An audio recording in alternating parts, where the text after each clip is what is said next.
Life is the fingerprint which cannot be duplicated. Like a sea, it keeps moving without an end. But the thing which makes life unique is its permanent, intolerable uncertainty. One just doesn't know what's going to come up next. So it's often like riding a bicycle.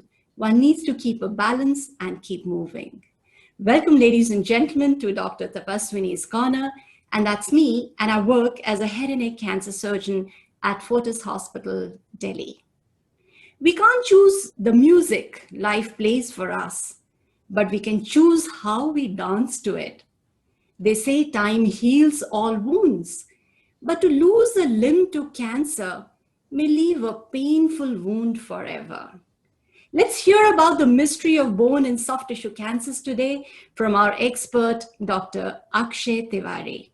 Dr. Akshay is an associate director and heads the Musculoskeletal Surgical Oncology Unit at the Max Institute of Cancer Care, Delhi. He has been credited with the setting up of an exclusive orthopedic oncology unit in Delhi and NCR, and has pioneered the use of computer navigation for enhancing precision in bone tumor surgeries. Besides clinical work, he engages himself with academic activities and has authored numerous research articles in various national and international journals. Welcome, Dr. Akshay, to the program. Thank you, Tapaswini, and it's great to be on Dr. Tapaswini's Corner. Thank you for having me. You know, there's one interesting and a very fascinating fact which I picked up reading a book on health, and it said that the human thigh bone can support almost 19,000 pounds. That's around 8,500 kg of weight, which is as much as 5 pickup trucks. But sadly and ironically, such sturdy bones also fall prey to cancer. So Dr. Akshay, tell us, how common are these bone and soft tissue cancers? Sarcomas, as we call them, are extremely rare. They form less than 1% of all cancers put together. So anyone who knows what breast or lung or head and neck cancer is may not be knowing that even bones and muscles can have cancer. So they are very rare. But then all bone tumors are not cancerous, isn't it? Yeah, of course. So as with all tissues, not all tumors in bones will be cancers. Benign bone tumors are much more common than bone cancers or bone sarcomas. That's a distinction that is very important because the two are treated entirely differently. So if we look at the entire composition in our body, so bone and the soft tissues almost comprise 75% of the total body. But it's a good news to hear that the primary cancers in these bone are rare. But we also have situations where bones primarily are not the origin of the cancer, but they can have cancers coming from different sites. Is that correct? Yeah, absolutely. So bone secondaries or bone metastases, as we call them. Okay. So cancer arising in other tissues and then spreading to bone as part of the spread or the metastasizing of cancers. They are 40 times more common than primary bone cancer. So what are the probable causative factors behind these bone and soft tissue cancers? In the majority of patients, will not be able to pinpoint a cause as to what might have caused this. People think of injury as one factor, or they remember having hit someone or injured their leg or hand during sports. But that's not actually the case. Most of these are just random occurrences. A very small percentage will have some causative factor, like some hereditary genetic syndromes like the Lee-Frommeny syndrome. Some of them might have had radiotherapy in the past, so they can develop a post-radiation sarcoma. Right. Or sometimes sarcomas in bones can develop on pre-existing benign conditions, like for example, Paget's disease of bone. But all these put together will form a very small minority. Any particular age group or any gender predilection do you get to see in your clinics? So if you talk of bone cancers, they usually affect the younger population. Mm-hmm. They'll affect children or young adults or adolescents. And the most common location to be affected is around the knee. Mm-hmm. As far as muscle cancers or the soft tissue cancers go, They can affect any age group, and in fact, they are a little more common in the adult and the elderly age group population. Okay, okay. Any gender predilection? Do you get to see more in males or in females? Yeah, so bone cancers are slightly more common in males, but it's not that stark. So often, we tell our patients, oh, you've got a low-grade carcinoma. The other is that you've got a high-grade. So what does it imply to a general population? How should they interpret when we speak these terminologies, and what does it imply? Not all cancers are the same. And when we say it's a low-grade cancer, for cancer in general and bone and soft tissue in particular, a low-grade cancer has a slow biological behavior. They are slow growing. They are very slow to metastasize. Many of them will keep growing. If untreated, they'll keep growing locally. And in very late, maybe even years later, they will start metastasizing. So a low-grade cancer is a slow-growing cancer, whereas a high-grade cancer is a fast-growing cancer. And does it also have some implication on the prognosis? How are they going to fare in their future? Yes. So the cure rates of low-grade cancers are obviously much higher than high-grade cancers. But fortunately, even high-grade bone cancers are curable if detected early. In fact, in most cities, about 70 to 80% of localized bone cancers can be cured if detected in time. That's good. That's really nice. So how do these patients present? They will present with pain or swelling in the bone or both. Sometimes they might present with a fracture which occurs even without any significant injury. So that is also sometimes how bone cancers present. As far as the soft tissue sarcomas go, they are most often boneless, and they present just as a swelling or a lump in the arm or the leg of the patient. And that's about it. And it keeps growing, and because it is painless, the patient might think that it's harmless, but it's not. But then, are there any symptoms which actually point out that this could be cancerous? When would he start worrying about it? Number one, there's no way to prevent sarcomas. For example, we keep talking about tobacco cessation. We keep talking about things that we know cause cancer, but sarcomas do not have any causative factor which we can prevent. So the only prevention is an early detection. And what we keep telling everyone is that any lump or swelling in the arm or the leg that is 5 centimeters or more, you could say the size of a golf ball or a little larger than a lemon. If any swelling is larger than this, or if any swelling is growing with time, it should not be ignored. And that is where it should raise the suspicion of a sarcoma, and a sarcoma specialist's opinion should be sought. Right.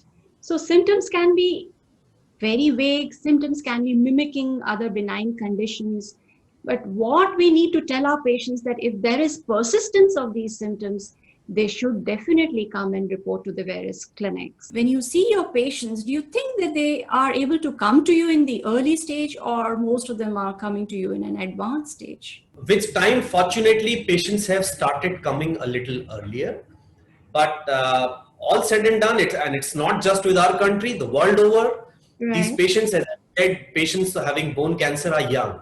They are active in sports, and they keep injuring themselves, and any pain they tend to ignore for quite some time before it's a little late. Okay. Similarly, the swelling of a soft tissue sarcoma might be misdiagnosed as a pus collection or a blood collection, what we call as hematoma. And it's not until it's too late that the patient comes to know that it's actually cancer. Okay. So that's the diagnostic delay which can happen from the patient's end. What about from our clinician's end? Do you think we are not able to pick up these patients early because they're probably not guided where to go, or we as clinicians at times also err? What do you have to say about it? I do not blame anyone for this, but any orthopedic surgeon, a busy orthopedic, because most of these patients having bone cancer will present with bone pain to a friendly neighborhood orthopedic surgeon. And a busy orthopedic surgeon will see, and mark my words, he'll see not more than 2 or 3 bone cancers in a year. And Correct. this I'm talking about anyone who's having a busy orthopedic practice. Tuberculosis of bone is quite common in our country, and quite often one might think that this is TB and would in fact start treating it as TB Okay. until it starts growing, and then you come to know that it's probably cancer. So yes, there is a delay from the physician's end and the orthopedic surgeon's end as well. So it comes to both ends, the patients need awareness, so also the clinicians. So when we talk about these bone carcinomas, do they have any predilection to any particular bone in our body, or it can just happen anywhere? Yes, so as I said, the bones around the knee and the shoulder are the most vulnerable. Next in line are the bones around the hip, that is the pelvis and the upper femur. Mm-hmm. But all said and done, any bone in the body can be affected by bone cancer. Okay, okay. But if we talk of primary bone cancers in the elderly, it's mostly around again the pelvis and the hip. So that changes a bit because the pathologies change as you advance in age. The common bone cancers that is osteosarcoma and Ewing sarcoma, the most common areas affected are the knee and the shoulder, and they affect the younger population much more than the elderly. Okay. So as we see, and when we talk about cancers, we say that sometimes these cancers spread to distant areas. So do bone cancers also show similar tendency? Yes, absolutely. So if left untreated, all bone cancers, the high-grade bone cancers will metastasize or spread to other parts of the body. And the lung is the most common site that is affected by bone sarcomas that become advanced in stage. And that is why early detection is so very important. The other sites that bone cancers can spread is the other bones, and very rarely will they spread to the regional lymph nodes. Okay, okay. So how does one investigate? The foremost is an X-ray, which draws the attention towards something amiss, and that's when an MRI is usually asked for, magnetic resonance imaging, and that further delineates the presence of the tumor in the bone. That also guides us as to which part of the tumor we should biopsy, and that also helps us in surgical planning. Right. Apart from this, the patient needs a staging workup, which is usually either a whole body PET CT or a combination of a CT chest and a bone scan. Okay. But sometimes, we say that the radiology is so very characteristic of a particular bone cancer. So why do you think we need to biopsy it then? So all radiologists are pointing, but as we keep saying, X-rays do not read books. So most X-rays will be peculiar or pointing towards a particular cancer, but then you can always have, outliers. And we keep saying the triad of clinical, radiological, and pathological parameters should match, and the jigsaw should fit before you come to a conclusion of the diagnosis. So biopsy is absolutely important. That's the golden word, and we consider that as a final thing before we start treating a patient. Right. So I think there's something, unlike the other cancers where we don't really go into the detailing of who's going to do a biopsy. But I think in bone cancers, it's very particular that the patients should come to the right person to get it biopsied. Is this a correct thing, or he can get it biopsied by anyone? No, that's a very, very important and a very sensitive topic as far as bone cancers are concerned. Right. So all biopsy tracks or the path that we use to biopsy a tumor is considered to be seeded by tumor cells. And sarcomas can actually get seeded in that biopsy tract. So the final surgery, which takes the tumor out of the body, also needs to take out the biopsy tract. And the final surgery is to be done by a specialist who is an orthopedic oncologist. So it's established, and it's not just now, it was shown almost 40 years back, that the person who is going to do the final surgery should be the one who biopsies a bone cancer. So yes, it is very important, and anyone who is not trained in operating on these patients should not be attempting to do a biopsy. I think this message should go outright to all the listeners that the biopsy has to be done by an orthopedic oncosurgeon and not by anybody else. In fact, a wrongly done biopsy can actually lead to amputation in a limb which was otherwise, amenable to salvage. So it It is has that saved important. it otherwise. Okay. So tell us, what are the various treatments that we offer to our patients with bone cancers and soft tissue cancers? So, as with all cancers, the three modalities that we have with us are surgery, radiotherapy, and chemotherapy. And usually, a combination of these is employed depending on the particular cancer or pathology. The common bone cancers, that is osteosarcoma and Ewing sarcoma, are treated with a combination of chemotherapy and radiation, chemotherapy and surgery, and sometimes radiation for Ewing sarcoma. Okay. For soft tissue sarcomas, the mainstay again remains surgery, and they are quite often subjected to to radiotherapy as well, and sometimes chemotherapy. All right.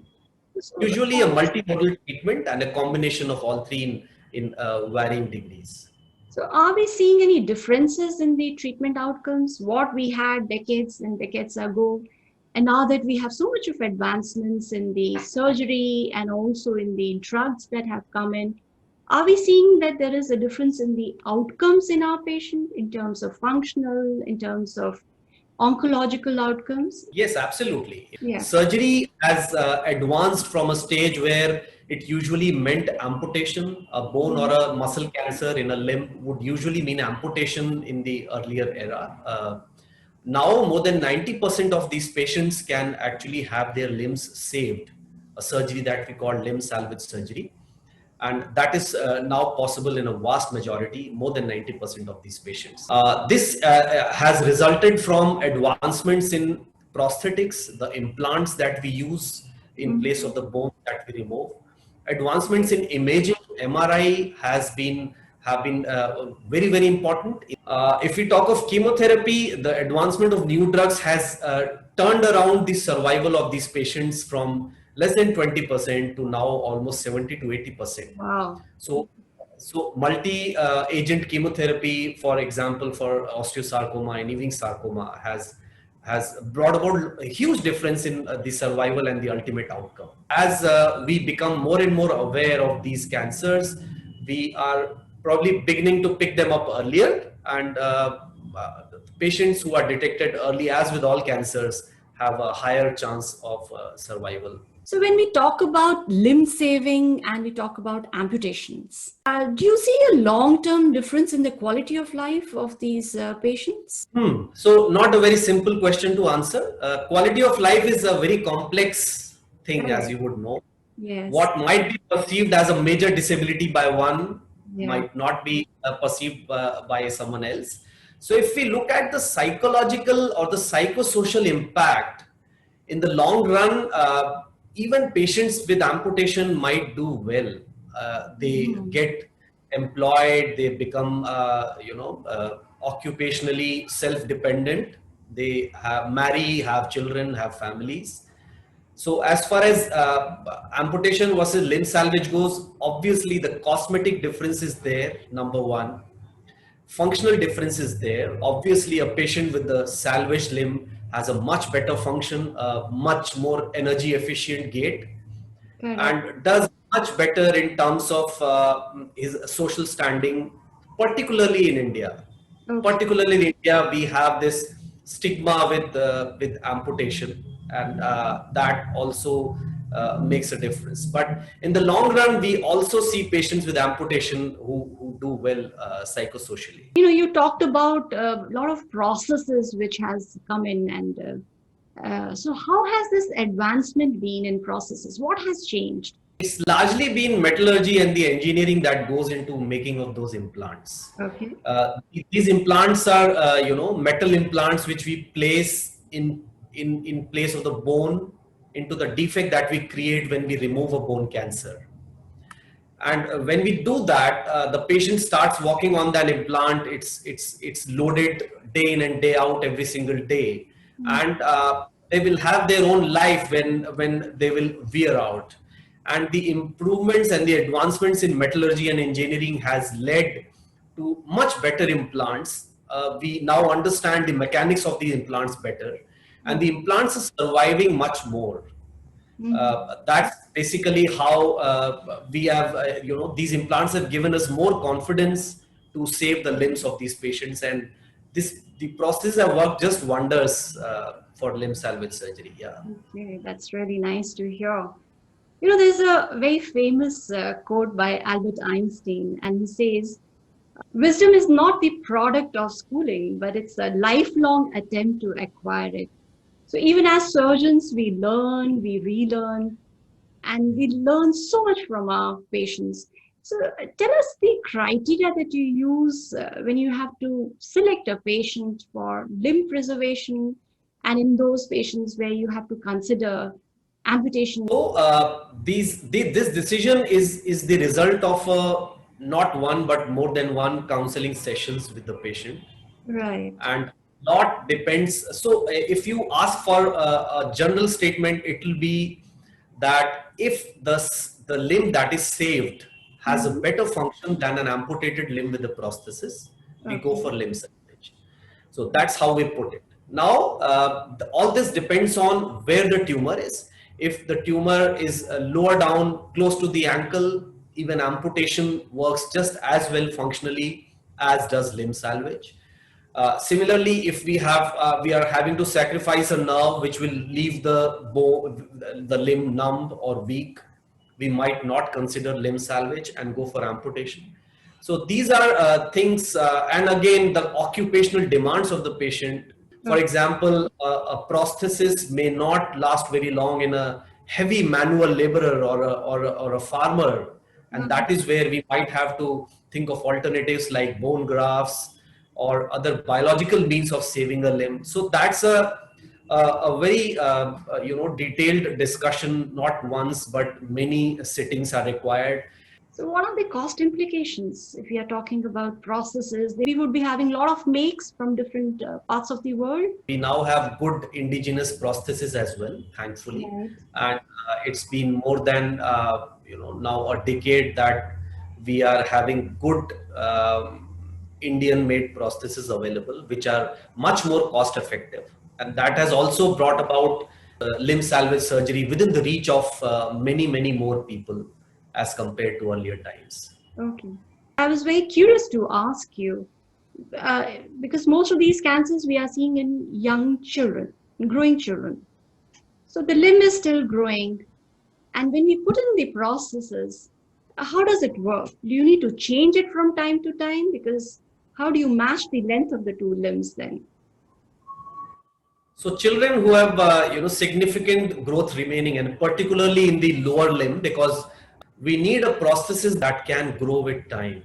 And now we have prosthesis which we call the extendable or the expandable implants, which we can expand the length of as time passes. They can be minimally invasive, where a small screw is to be manipulated, or they can even be non-invasive based on a gear mechanism which works on the magnetic field, and the leg has to be placed in a magnetic field, and the process just expands. So that's how we try and maintain the length of the limb comparable to the opposite limb which keeps growing. Okay. So how do we rehabilitate? There would be a lot of when we put in so many artificial things in the limb. How do we rehabilitate these children and our patients? Yeah, so a lot of in fact, physiotherapy and post-operative rehabilitation is an extremely important part of these limb salvage surgery. Not just because implants have been placed, the joints have been replaced, also because some of the muscle needs to be removed with the cancer. The muscle which is in the immediate vicinity of the cancerous bone also goes away. So the limb is left with fewer muscles than what it had earlier. So a lot of exercises, and that also depends on whether you have used bone grafts or implants, and when you have to start putting weight on your leg. In fact, we are now using a lot of extracorporeal radiation, where we take out the cancerous bone, kill the cancer with radiation, and then place the same bone back. So all this means a lot of careful planning as to when the patient can start walking on that leg, how and when he can start moving the joint, and strengthening of the muscles is also very important. So rehabilitation forms it's an integral part of the entire treatment exercise. Um, when we declare our patients cancer-free, most of our patients think that it will never come back again. So how true is it that they should be strictly under surveillance lifelong?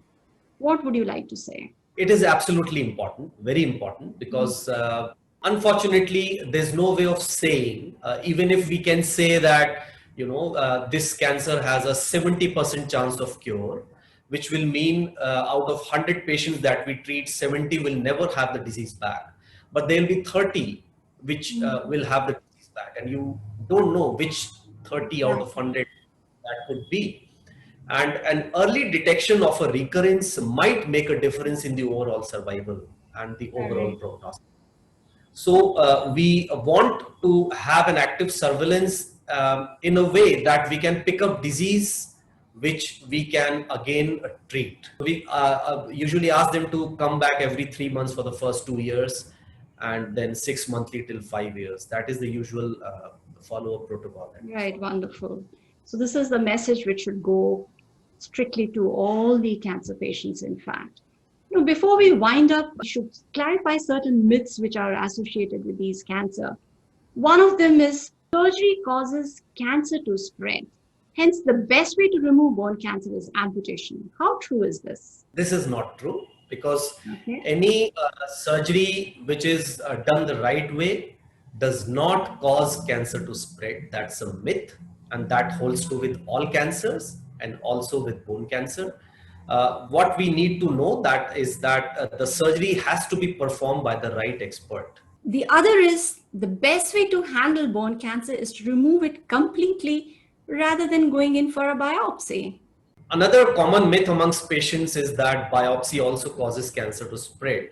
The moment we touch cancer, it somehow finds a way to start spreading into the body.